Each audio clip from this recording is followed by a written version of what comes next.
हाँ तो प्यारे बच्चों नमस्कार। इस वीडियो के अंदर मैं आपको राजस्थान बोर्ड कक्षा 12 कृषि जीव विज्ञान एग्रीकल्चर बायोलॉजी साइंस का जो आपके ऑफिशियल मॉडल पेपर है जो राजस्थान बोर्ड के द्वारा जारी किया गया है complete model paper with solution, इस वीडियो के अंदर मैं आपको बताने वाला हूं। और इसी मॉडल पेपर के अकॉर्डिंग आपके कृषि जीव विज्ञान का पेपर आने वाला है और इसी मॉडल पेपर के अकॉर्डिंग अब आपको एग्रीकल्चर बायोलॉजी कृषि जीव विज्ञान पेपर की आपको तैयारी करनी है। अगर आपको कृषि जीव विज्ञान के पेपर में पूरे 56 नंबर अगर आपको पेपर में लाने हैं, एग्जाम में लाने हैं, तो ये कंप्लीट मॉडल पेपर आपको अच्छे से तैयार करना है। इसी मॉडल पेपर के अकॉर्डिंग अब आपका कृषि जीव विज्ञान का पेपर आने वाला है 2026 में और इसी के अकॉर्डिंग आपको तैयारी करनी है। इस मॉडल पेपर से भी काफ़ी सारे क्वेश्चंस हैं वो आपको आपके पेपर में सेम टू सेम देखने को मिलेंगे। तो इस वीडियो के अंदर कंप्लीट पेपर का सॉल्यूशन आपको मिलने वाला है, तो वीडियो को आपको कहीं पर भी स्किप नहीं करना है, वीडियो को आपको पूरा देखना है। और इससे पहले मैंने राजस्थान बोर्ड कक्षा 12 के सभी विषयों के जो मॉडल पेपर है विद सॉल्यूशन मैंने अपलोड कर दिए हैं, उन सभी का लिंक आपको डिस्क्रिप्शन में मिल जाएगा या आप चैनल की जो प्लेलिस्ट है उसमें भी आप देख सकते हैं। उच्च माध्यमिक परीक्षा 2025-26 का ये मॉडल पेपर है, आपके कृषि जीव विज्ञान का मॉडल पेपर है। कंप्लीट मॉडल पेपर हल सहित आपको मिलने वाला है। टाइमिंग है जो समय है वो आपको 3 घंटे 15 मिनट का दिया गया है और यहाँ पर पूर्णांक आप देख सकते हैं 56 नंबर का आपके पेपर है वो होने वाला है। परीक्षार्थियों के लिए सामान्य निर्देश दिए गए हैं कि परीक्षार्थी सर्वप्रथम अपने प्रश्न पत्र पर नामांक रोल नंबर है वो अनिवार्यतः लिखें और दूसरा निर्देश है कि सभी प्रश्न हल करने अनिवार्य हैं। तीसरा निर्देश है कि प्रत्येक प्रश्न का उत्तर दी गई उत्तर पुस्तिका में लिखें। 4 नंबर निर्देश है कि जिन प्रश्नों में आंतरिक खंड है उन सभी के उत्तर आपको एक साथ में लिखने हैं। तो सारे निर्देश आपको एक बार जरूर पढ़ने हैं और इन सभी निर्देशों को आपको फॉलो भी करना है। तो सबसे पहले आप देख सकते हैं आपको खंड ए दिया गया है, मॉडल पेपर में सेक्शन ए दिया गया है। इसी के अकॉर्डिंग इसी पर आधारित आपके कृषि जीव विज्ञान का पूरा पेपर बनने वाला है। तो सबसे पहले प्रश्न संख्या 1 आपको दिया गया है, इसमें आपके बहुविकल्पी प्रश्न है, आपके मल्टीपल चॉइस क्वेश्चन दिए गए हैं और टोटल कितने क्वेश्चन हैं आपके 18, यानी फर्स्ट क्वेश्चन के अंदर 18 प्रश्न आपके मल्टीपल चॉइस हैं और निम्नलिखित प्रश्नों के उत्तर का सही विकल्प चयन कर उत्तर है वो आपको उत्तर पुस्तिका में लिखना है। तो सबसे पहला प्रश्न आपको यहाँ पर दिया गया है कि निम्नलिखित में से कौन सी विधि संकरण द्वारा प्रजनन की विधि नहीं है। तो इसमें 4 ऑप्शन आपको दिए गए हैं, कौन सा ऑप्शन आपका करेक्ट होगा? शुद्ध वंशक्रम विधि, यानी द ऑप्शन है वो आपका इसमें सही उत्तर होगा। उसके बाद में दूसरा प्रश्न आपको दे रखा है यहाँ पर, सेकंड क्वेश्चन आप देख सकते हैं कि वह जीन प्रारूप जिनमें युग्मकी गुणसूत्रों की 2 प्रतियां उपस्थित हो उन्हें क्या कहते हैं। तो इसमें 4 ऑप्शन है आपके अगुणित, द्विगुणित, सुगुणित और त्रिगुणित। तो इसका सही उत्तर आपके ऑप्शन नंबर ब होगा, द्विगुणित। ओके, यानी बी ऑप्शन है वो आपका करेक्ट आंसर होगा। उसके बाद में तीसरा प्रश्न आपको दे रखा है, प्रश्न संख्या 3 है कि दही बनाने की प्रक्रिया में योगदान होता है। तो दही बनाने की प्रक्रिया में योगदान किसका होता है? सूक्ष्म जीवों का। तो इसमें स ऑप्शन है वो आपका करेक्ट आंसर होगा। 4 नंबर प्रश्न आपको दे रखा है कि पौधों में नाइट्रोजन स्थिरीकरण को बढ़ाने के लिए प्रयुक्त NIF जीन किस जीवाणु से लिया गया है। तो 4 नंबर प्रश्न का सही उत्तर आपके ऑप्शन नंबर स होगा, राइजोबियम मेलिलोटी, यानी स वाला जो विकल्प है वो आपका करेक्ट आंसर होगा। 5वां प्रश्न आपको दे रखा है पाइरेथ्रम नामक वानस्पतिक कीटनाशी प्राप्त किया जाता है। किससे प्राप्त किया जाता है? तो ये प्राप्त किया जाता है आपके क्राइसेंथेमम, यानी ए वाला जो ऑप्शन है वो आपका इसमें करेक्ट आंसर होगा। उसके बाद में प्रश्न संख्या 6 आपके कि बुरकाव के लिए सबसे उपयुक्त समय क्या है। तो बुरकाव के लिए सबसे उपयुक्त समय है आपके प्रातः काल, यानी ए ऑप्शन है वो आपका सही उत्तर होगा। उसके बाद में अगला प्रश्न है आपके प्रश्न संख्या 7 आपको दिया गया है कि निम्नलिखित में से किस कीट के द्वारा उत्पन्न रोग से पौधों की मध्य कलिका सूखकर मृत गोब में परिवर्तित हो जाती है, बदल जाती है। तो 7 नंबर प्रश्न का सही उत्तर होगा आपके गेहूं का तना छेदक, यानी ब वाला जो ऑप्शन है वो आपका करेक्ट आंसर होगा। उसके बाद में प्रश्न संख्या 8 आपको दे रखा है कि विषाणु का कौन सा भाग संक्रमणकारी होता है। तो विषाणु है, वायरस है, उसका कौन सा भाग संक्रमणकारी होता है। तो 8 नंबर प्रश्न का सही उत्तर होगा आपके न्यूक्लिक अम्ल, यानी ए वाला जो ऑप्शन है वो आपका करेक्ट आंसर होगा।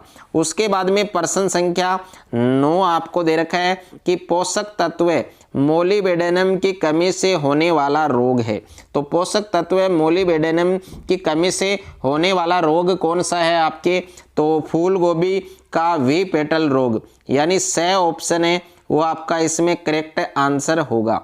उसके बाद में अगला प्रश्न दे रखा है आपके प्रश्न संख्या 10 आपको दिया गया है कि निम्नलिखित में से किस रोग के होने पर पत्तियों पर जलासिक्त धब्बे दिखाई देते हैं।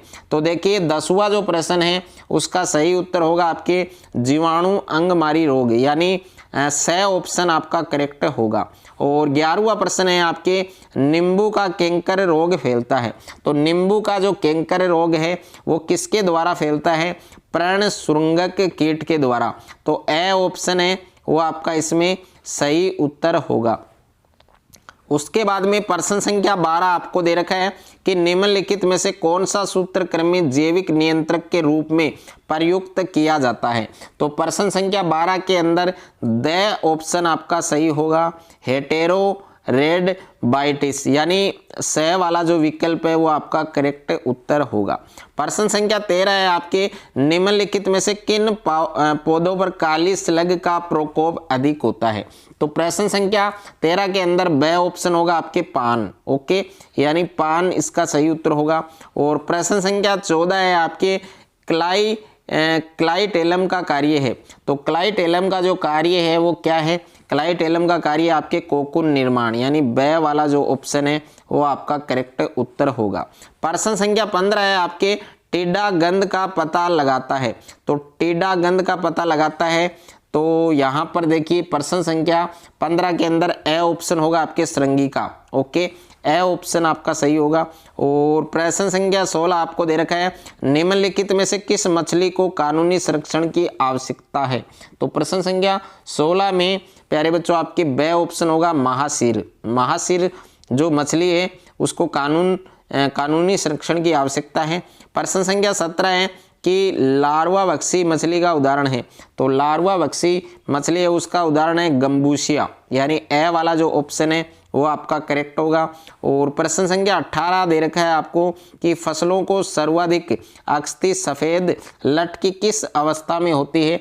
तो इसका सही उत्तर होगा आपके थर्ड स्टेज, यानी जो तृतीय अवस्था है वो आपका सही उत्तर होगा। उसके बाद में दूसरा प्रश्न आपको दे रखा है रिक्त स्थानों की पूर्ति कीजिए। इसमें आपको रिक्त स्थान भरने हैं। पहला प्रश्न है सोयाबीन का प्राथमिक उद्गम केंद्र कौन सा है। तो सोयाबीन का प्राथमिक उद्गम केंद्र है आपके सेंटर है आपके चीन, तो इसमें आपको चीन लिखना है, ओके।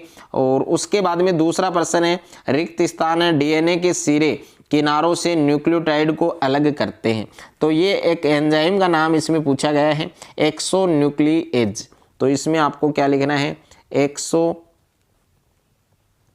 एक्सोन्यूक्लिएज, ये नाम आपको लिखना है एक्सोन्यूक्लिएज, ये नाम आपको इस रिक्त स्थान में लिखना है। साथ साथ में आप इनको नोट कर सकते हैं। तीसरा प्रश्न है आपके जिन पादपों में वांछित लक्षण के लिए भारी डीएनए उपस्थित होता है वह पादप कहलाते हैं। तो ऐसे पादप को क्या कहते हैं ट्रांसजेनिक, क्या कहते हैं प्यारे बच्चों ट्रांसजेनिक पादप कहते हैं, ट्रांसजेनिक, इसमें आपको ट्रांसजेनिक लिखना है। उसके बाद में देखिए अगला प्रश्न है आपके 4 नंबर प्रश्न है कि फूल गोभी मोजेक वायरस समूह का वायरस है। तो 4 नंबर में आपको लिखना है कोलिमोविरिडे, कोलिमोविरिडे। तो ये जो नाम मैं यहाँ पर लिख रहा हूँ ये नाम सेम टू सेम आपको इसमें रिक्त स्थान में फिल करना है। कोलिमोविरिडे, कोलिमोविरिडे, ये नाम आपको लिखना है। साथ साथ में आप इनको नोट कर सकते हैं। और अगला प्रश्न है आपके पांचवा कि खपरा भृंग अनाज की नमी की मात्रा प्रतिशत से कम होने पर भी ग्रसन कर सकता है। तो इसमें आएगा प्यारे बच्चों 2, कितना आएगा 2%। उसके बाद में अगला प्रश्न है, छठा प्रश्न है कि जीवाणुओं एवं फाइटोप्लाज्मा में केवल राइबोसोम होते हैं। तो इसमें कितने राइबोसोम होते हैं? 70S आपको लिखना है।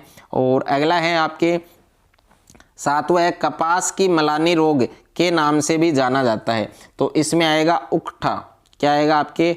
उकठा रोग भी आप लिख सकते हैं, उकठा रोग ये भी आप लिख सकते हैं, या फिर आप लिख सकते हैं जुलस रोग। क्या लिख सकते हैं प्यारे बच्चों? जुलस रोग। दोनों ही उत्तर आपके सही हैं, तो एक आपको इनमें से फिल करना है, या तो उकठा रोग लिख सकते हैं या जुलस रोग लिख सकते हैं। उसके बाद में देखिए आठवां है आपके संक्रमित बीजों को सेंटीग्रेड तापक्रम के गर्म पानी में डुबोकर निष्क्रिय किया जा सकता है। तो इसमें आपको लिखना है 50 degree 50 degree centigrade 50 degree centigrade से 55 डिग्री सेंटीग्रेड तक। ओके, ये आपको इस रिक्त स्थान में लिखना है। उसके बाद में देखिए अगला प्रश्न है, प्रश्न संख्या 9 है, केंचुए का वैज्ञानिक नाम आपको पूछा है। तो केंचुए का वैज्ञानिक नाम होगा आपके लुम्ब्रिकस टेरेसिस्ट्रस। ओके, तो मैं यहाँ पर लिख रहा हूँ, ये नाम आपको लिख लेना है, लुम्ब्रिकस,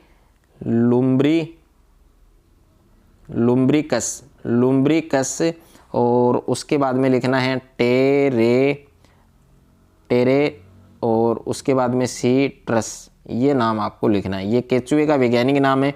उसके बाद में देखिए मछली के तेल में विटामिन पर्याप्त मात्रा में होता है। तो ये होता है प्यारे बच्चों आपके ए और डी, इसमें आपको लिखना है ए व डी, विटामिन ए और डी। उसके बाद में देखिए तीसरा प्रश्न आपको दिया गया है अति लघुतरात्मक प्रश्न, और निम्न प्रश्नों के उत्तर एक शब्द में या एक पंक्ति में देने हैं।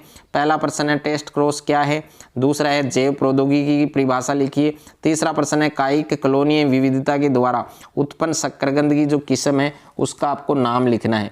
तो जो शक्करकंद की जो किस्म है उसका नाम है स्कारलेट। क्या नाम है प्यारे बच्चों? स्कारलेट, ये नाम आपको लिखना है, स्कारलेट। उसके बाद में 4 नंबर प्रश्न है आपके रेगिस्तानी टिड्डे का वैज्ञानिक नाम क्या है? तो इसका वैज्ञानिक नाम है सिस्टोसेरका ग्रेगेरिया। तो ये नाम मैं यहाँ पर लिख रहा हूँ, ये नाम आपको लिखना है सिस्टोसेरका, और उसके बाद में ग्रेगेरिया, ये नाम आपको लिखना है। ये टिड्डे का वैज्ञानिक नाम है। उसके बाद में देखिए दानेदार कीटनाशकों में विष की मात्रा कितनी होती है? तो ये होती है 1% से 10% तक, 1% से 10% तक। ओके, उसके बाद में देखिए अमरूद की मलानी रोग के रोगजनक का नाम आपको बताना है। तो इसका वैज्ञानिक नाम है आपके, इसका रोगजनक है आपके प्यारे बच्चों आपके फ्यूजेरियम आपको इसमें लिखना है। क्या होगा? फ्यूजेरियम। उसके बाद में है सूत्रकृमि की परिभाषा लिखनी है, और प्रपुटी क्या होती है, इसका क्या कार्य होता है। 9वां प्रश्न है प्लेग नामक बीमारी के वाहक का नाम। तो प्लेग नामक जो बीमारी है उसके वाहक का नाम है आपके पिस्सू। क्या है प्यारे बच्चों? पिस्सू। ये पिस्सू नाम आपको लिखना है। उसके बाद में देखिए प्रश्न संख्या 10 है कि किस ऋतु में मछली है वो नहीं पकड़नी चाहिए? तो मानसून में हमें मछली है वो नहीं पकड़नी चाहिए। तो कौन सी ऋतु आएगी? मानसून। इसमें आपको मानसून लिखना है। उसके बाद में देखिए प्यारे बच्चों खंड ब आपको दिया गया है, और इसमें लघुतरात्मक प्रश्न है। इन सभी प्रश्नों के उत्तर आपको 50 शब्दों में देने हैं। तो 4 नंबर प्रश्न है स्वपरागित और परपरागित फसलों में मूलभूत अंतर क्या है? 5वां प्रश्न है कृत्रिम गुणसूत्र से क्या अभिप्राय है? 6ठा प्रश्न है बेर की फलमक्खी बेर को किस प्रकार हानि पहुंचाती है? 7वां प्रश्न है दीमक को सामाजिक कीट क्यों कहा जाता है? 8वां प्रश्न है फुहारा या छिड़काव यंत्रों का वर्गीकरण है, वो आपको लिखना है। और 9वां प्रश्न है कि स्थानिक रोग और महामारी रोग को विभेदित कीजिए। 10वां प्रश्न है सामान्य सूत्रकृमि का नामांकित चित्र बनाइए। 11वां प्रश्न है गेहूं के तुंदु रोग के लक्षण लिखिए। 12वां प्रश्न है गर्म खून वाले जंतुओं के उदाहरण हैं, वो आपको लिखने हैं। और 13वां प्रश्न है भोजन के रूप में मछली का जो महत्व है वो आपको बताना है। और उसके बाद में खंड सह दे रखा है आपके, इसमें दीर्घ उत्तरीय प्रश्न है और इन प्रश्नों की जो उत्तर है वो आपको 100 शब्दों में देने हैं। तो प्रश्न संख्या 14 है कि सफ़ेद लट की रोकथाम के समुचित उपाय लिखिए। अथवा में प्रश्न है खपरा भृंग की रोकथाम के समुचित उपाय लिखिए। और अगला प्रश्न है प्रश्न संख्या 15 कि कवक कोशिका का नामांकित चित्र बनाते हुए कोई 2 लक्षण लिखिए। अथवा में प्रश्न है जीवाणु कोशिका का नामांकित चित्र बनाते हुए कोई 2 लक्षण आपको लिखने हैं। और प्रश्न संख्या 16 है कि सरसों के सफ़ेद रोली रोग के लक्षण, रोगजनक और प्रबंधन का वर्णन कीजिए। अथवा में प्रश्न है बेर के छाछिया रोग के लक्षण, रोगजनक और प्रबंध का जो वर्णन है वो आपको करना है। उसके बाद में देखिए खंड दे रखा है, सेक्शन डी दे रखा है, इसमें निम्नात्मक प्रश्न है और इन प्रश्नों के जो उत्तर है वो आपको 200 शब्दों में देने हैं। तो प्रश्न संख्या 17 है कि पादप प्रजनन से आपका क्या अभिप्राय है, इसके विभिन्न उद्देश्यों का वर्णन कीजिए। अथवा में प्रश्न है कि पादप पुनः स्थापन से आपका क्या अभिप्राय है, इसकी उपलब्धियों का वर्णन आपको करना है। और प्रश्न संख्या 18 है कि केचुए की बाह्य संरचना का नामांकित चित्र बनाकर वर्णन करना है। अथवा में प्रश्न है कि टिड्डे की बाह्य संरचना का नामांकित चित्र बनाकर आपको वर्णन करना है। तो ये पूरा मॉडल पेपर आपको अच्छे से तैयार करना है।